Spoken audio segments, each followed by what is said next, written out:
Alright everyone, I'm going to make a quick video today. Basically I'm going to show you what to do with leftover watermelon rind. Once you get your watermelon, cut it up. Of course I de-melon all this, put in a bowl, for us to eat later, but I'm going to take the rinds and show you how easy it is to make pickled watermelon rinds. And yes, you can eat them pickled. They're fine for you.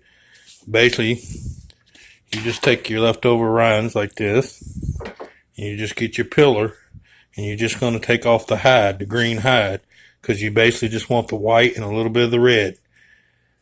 And then you're basically going to skin it. So, I'm not going to sit here and skin them. You should know how to skin things.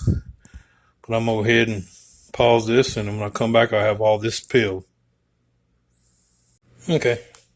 And like I said, you want to skin them with the pillar, with the potato pillar or watermelon, cucumber pillar, whatever you want to call it, until they look like that, basically like a cucumber. Then you just want to flip them over. You just want to cut them. Normally what I do is cut them in 3 sections. Kind of hard to do one-handed, sorry, can't find my tripod.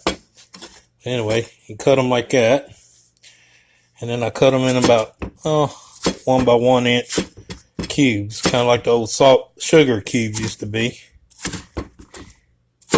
You can cut them to whatever you like. It's just the bigger they are, the longer it takes for them to pickle.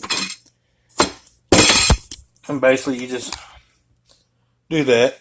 Cut them up just like that until you get a big plate of them that look just like this.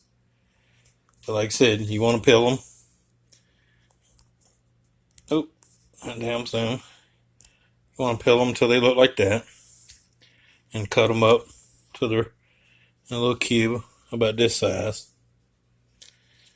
And I'll be right back with you. And I'll show you how to make the brine. Okay. Now once you get them all cut up into your cubes, you basically just want to get a jar. I'm just using an old pickle jar. I saved the glass pickle jars. I reuse them. And you basically just want to take all these and stick them in the jar. Okay. Now here's the watermelon rind all cut up in the jar. Like I said, this was about, the fridge size, the little small round basketball size, I call personal fridge watermelon, but it fills up a half-gallon jar. If you got a bigger watermelon, the brine I'm going to show you to make is good for a half-gallon. So basically, and it's an easy recipe. Usually, if you're only going to do a half a gallon, you'd only do 1 cup each. But since this is a half-gallon, I'm going to do 2 cups of each. It's a real easy recipe to remember. I already got it going over here. You basically want to take apple cider vinegar. You want to take 2 cups of that, 2 cups of water, and 2 cups of sugar, and pickling spice. And you basically just want to get it going. I got to still add my water to it. But basically you just want to get, this is pickling spice. Basically it's got clove, peppercorn, whatever's in pickle spice. I just buy it in a can at the store. It's called pickling spice. And because basically this is going to make it sweet with a little heat. But basically you want apple. You can use white vinegar, but apple cider vinegar to me is the best. But if you don't have it, white vinegar will work.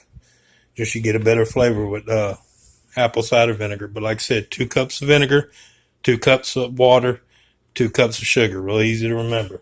If you don't want that sweet, back off a cup of sugar. If you're diabetic, just make it a half a cup. But I always use 2 cups because I eat a little bit at a time. And like I said, I'm not pressure canning in this or nothing.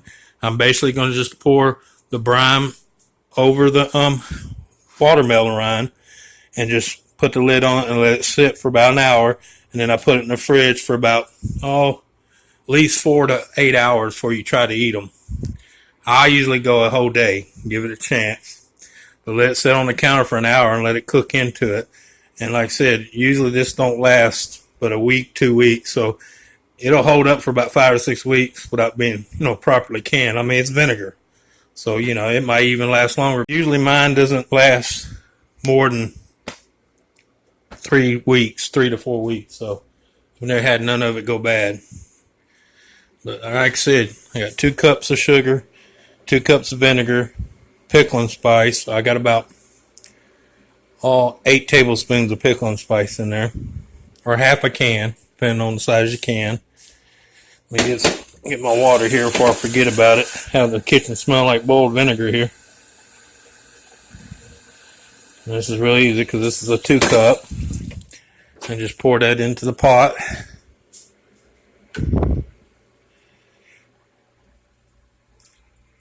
Alright. I don't want to overfill it. I'm not going to put the whole 2 cups. I like the strong vinegar taste myself, so I'm not going to put the full 2 cups.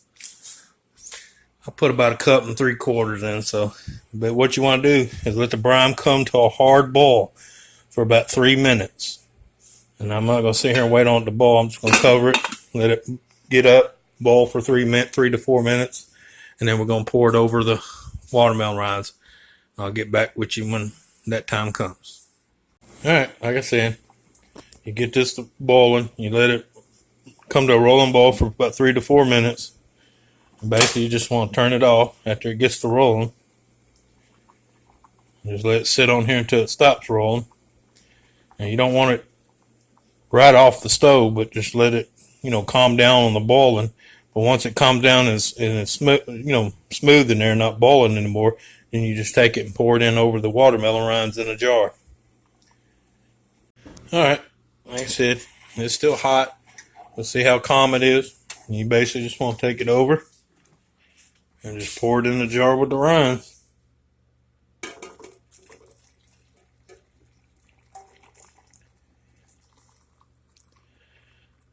You just want to come up right before the neck. Hey, actually, I got enough left. Could have cut it back a little bit more, but that's okay. Better to have too much than not enough.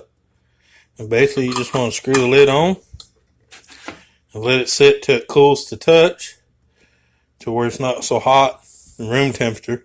And once it gets there, then you're going to stick it in your fridge for about 4 to 8 hours minimum. But I always tell everybody, let it sit in there for a day. Let it cool off. Don't be in a rush. It'll be there.